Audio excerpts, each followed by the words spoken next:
आज हामी यो 8141 मोडलको राउटरको पासवर्ड चेन्ज गर्न सिकाउँदैछौँ। यसमा पछाडि नै लेखिएको हुन्छ हामीले के गर्नु भनेर। यसमा आइपी रहेको छ 192.168.100.1 युजर नेम पासवर्ड छ रुट एडमिन। सबभन्दा पहिला हामीले जानु पर्यो मोबाइलको क्रोममा जाने, यसमा क्लिक गर्ने,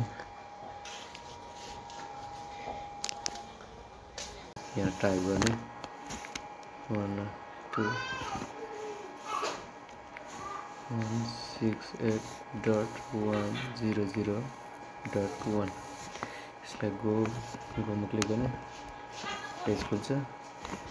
त्यसमा माथि टाइप गर्ने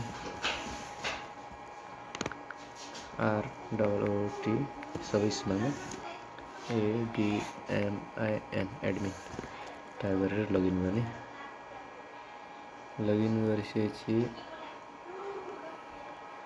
यस्तो टाइपको इन्टरफेस खुल्छ।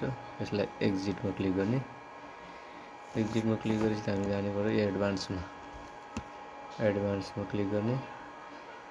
एडभान्स क्लिक गरेपछि वायरलेस ल्यान भनेको डब्लो ल्यान, वायरलेस ल्यानमा क्लिक गर्ने। वायरलेस ल्यानमा क्लिक गरेपछि यस्तो इन्टरफेस खुल्छ। यहाँ WPA प्रिसियर की, त्यसमा हाइड भनेर लेखेको छ। अहिले हाइड छ, यसमा क्लिक यो नीलो कलरको टिकको चिन्हमा क्लिक गऱ्यो भने तपाईँको सो हुन्छ। पासवर्ड यो छ हाम्रो। यसलाई हामीले पासवर्ड चेन्ज गर्नु पर्यो। पासवर्ड चेन्ज गर्नु लागि जे पनि राख्न सकिन्छ। तपाईँले कम्तीको 8वटा, त्योभन्दा माथि 63वटासम्म राख्न सकिन्छ। यसमा अहिले म के राख्छु भने 87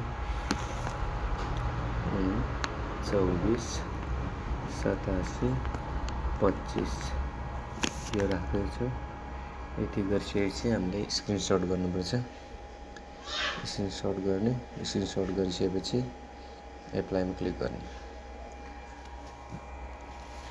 यस्तो स्क्रिनसट गर्दाखेरि चाहिँ बिर्स्यो भने पनि पछि हेरेर पासवर्ड हाल्न सकिन्छ। Okay,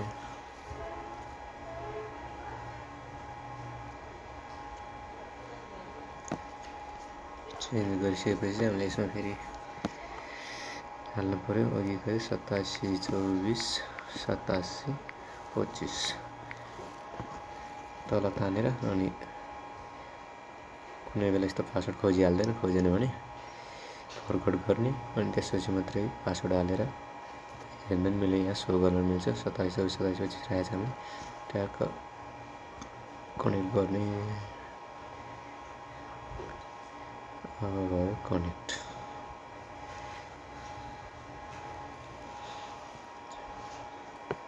Thanks for watching.